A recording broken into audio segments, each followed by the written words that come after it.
Good afternoon, everyone. Happy Halloween. Halloween's coming tomorrow, which honestly is one of my favorite holidays. I think it's so much fun to, do the kind of the kitschy, I've got lights on my house and, pumpkins and streamers and stuff up. Wearing my spider earrings today, my sparkly spider earrings, and I love them. You might hear my dog walking around. Dewey's walking around in the room with me today, so his toenails are not quiet on this floor. Today I want to do a brief live because I got a great question on Wednesday. Wednesday night I did Pedagogy Happy Hour where we talked about vocal pathologies, and it was a great discussion. Had a really good time, and but I got a question from one of the attendees. How do you know when raspiness in particular, or like a hoarse voice, is a pathology or maybe a normal part of adolescent voice change? And that was such a good question, and I figured that there would probably be many people that would have that same question, and so I decided to just do a live and talk about it. Sorry, the dog keeps walking around. I wish he would settle down, but he's just not gonna today. He's been so hyper lately. Today again, but anyway, so how do you know if it's a pathology or if it's normal voice change?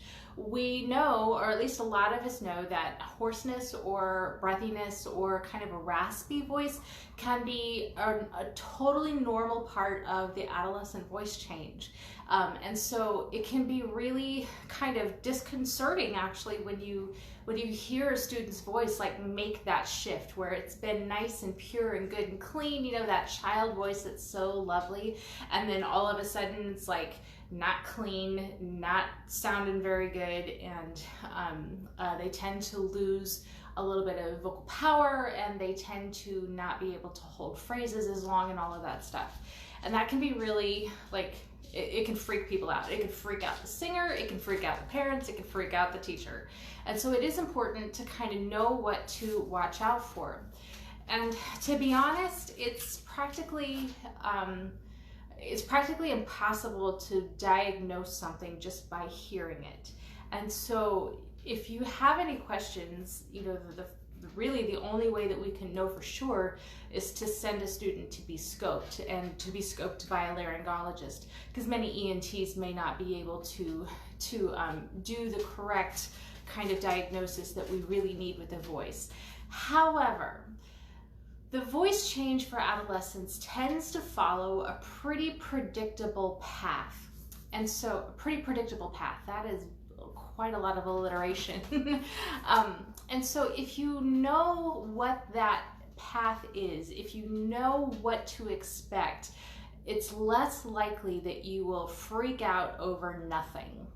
And so for adolescent males, John Cooksey did kind of the groundbreaking research with this in the 80s and 90s, where he lined out the stages of voice change for biological males.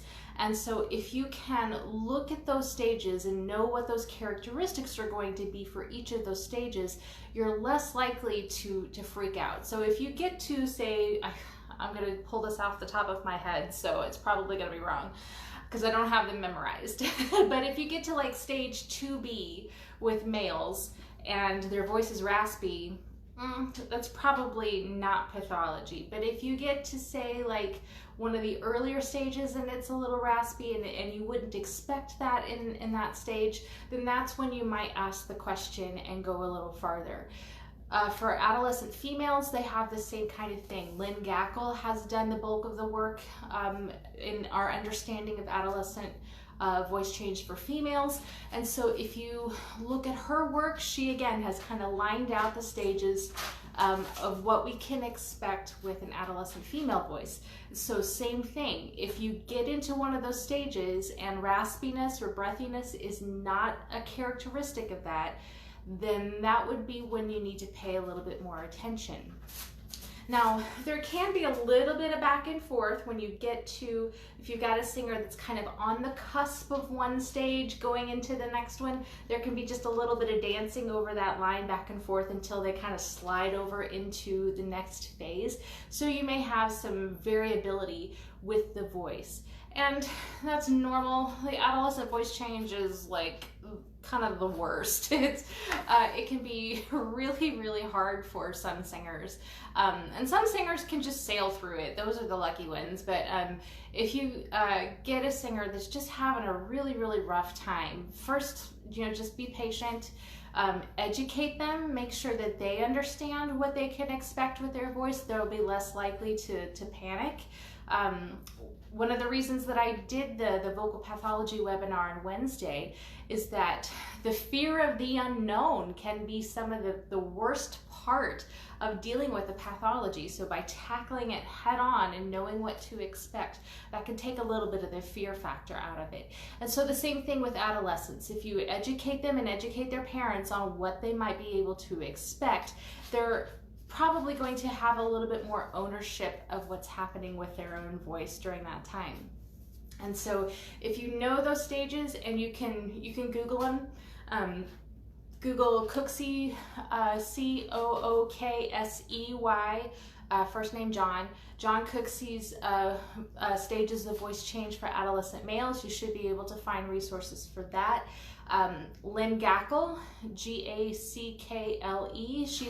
she's down at Baylor. I think she's still at Baylor. She wrote a book called Finding Ophelia's Voice. That is kind of the foundational book in this field for us right now. And so you can look up their work, just Google them, and you should be able to find some resources. But coming up in December, I'm going to do a webinar for Pedagogy Happy Hour. It'll be December 28th, 7 o'clock p.m. Central Time. We're just going to go over those stages, and we will look at both biological males and biological females, and just look at what you can expect through those stages. Just line them out, and so you can know what characteristics will happen for each voice change. So that's coming up in about 2 months or so. So it's coming.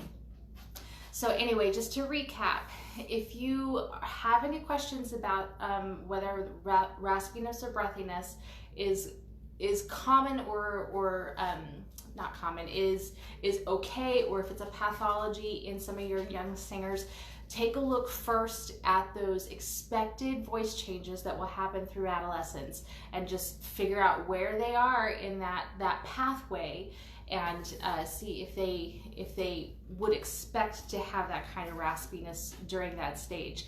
And if not, that's when you should go looking for outside help.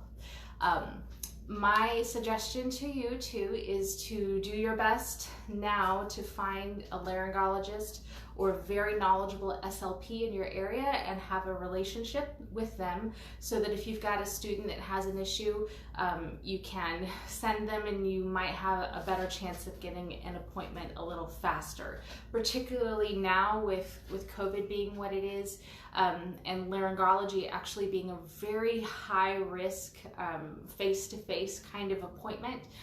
It may take longer than normal to get an appointment right now. So having a relationship established early may get you a little bit of a foot in the door and bump you ahead of the line in some instances. And so that would be something that you can work on now to get that relationship started. And it could benefit your students down the road if they ever need it.